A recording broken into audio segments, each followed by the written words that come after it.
Hello everyone, आज के lecture में हम लोग product of sums form discuss करेंगे।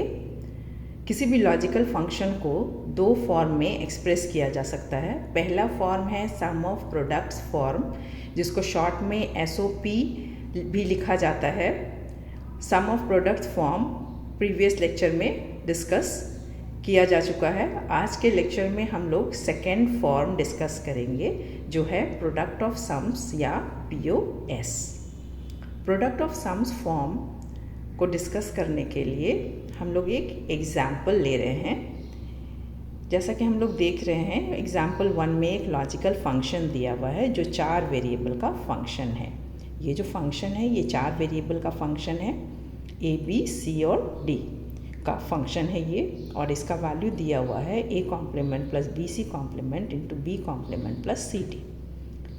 इस फंक्शन को एक्सप्रेस करना है प्रोडक्ट ऑफ सम्स फॉर्म में। प्रोडक्ट ऑफ सम्स फॉर्म में किसी भी एक्सप्रेशन को अगर हमको लिखना है, उसके लिए सबसे पहले हम लोग डिस्ट्रीब्यूटिव लॉ का यूज़ करेंगे। जैसे ही हम लोग इसमें डिस्ट्रीब्यूटिव लॉ लगाएंगे तो ये जो फंक्शन दिया हुआ है A bar plus BC complement into B complement plus CD, distributive law से इसका वैल्यू आ जाएगा A complement plus B into A complement plus C complement into B complement plus C into B complement plus D। 4 term यहाँ आ गया। ये पहला term है A कॉम्प्लीमेंट प्लस B, जिसमें देख रहे हैं कि फर्स्ट जो टर्म है वो किसका किसका सम है, A कॉम्प्लीमेंट का और B का। जो सेकेंड वाला टर्म है वो A कॉम्प्लीमेंट और C कॉम्प्लीमेंट का सम है।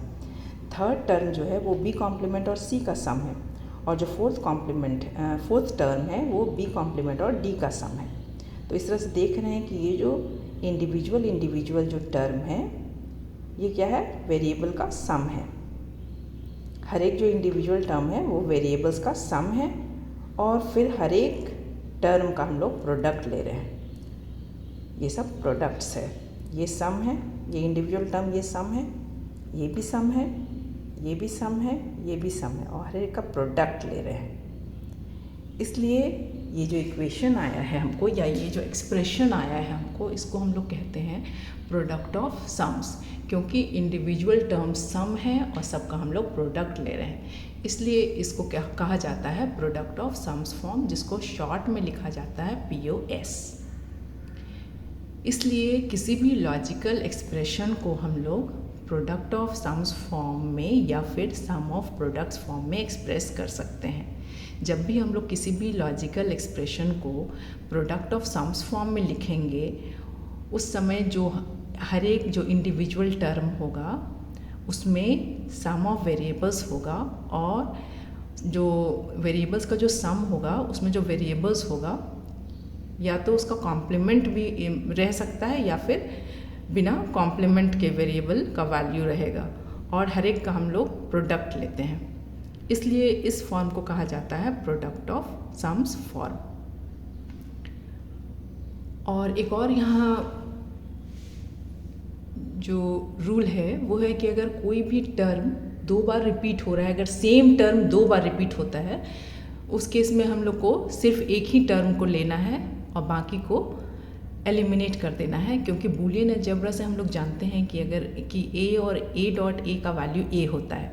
इसलिए कोई भी टर्म अगर एक से ज़्यादा बार आ रहा है तो हम लोग को सिर्फ एक टर्म को रखना है, बाकी सारे टर्म्स को एलिमिनेट कर देना, हटा देना है, और तब उस लॉजिकल एक्सप्रेशन को लिखना है।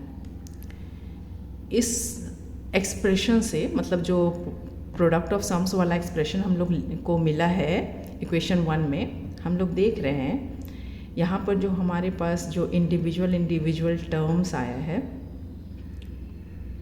वो सम ऑफ द वेरिएबल्स है, और हर एक का हम लोग प्रोडक्ट ले रहे हैं। इसलिए इसको हम लोग कहते हैं प्रोडक्ट ऑफ सम्स। लेकिन इसको हम लोग स्टैंडर्ड प्रोडक्ट ऑफ सम्स नहीं कहेंगे, क्योंकि हर एक जो इंडिविजुअल टर्म्स आ रहा है उसमें सारा वेरिएबल्स नहीं है।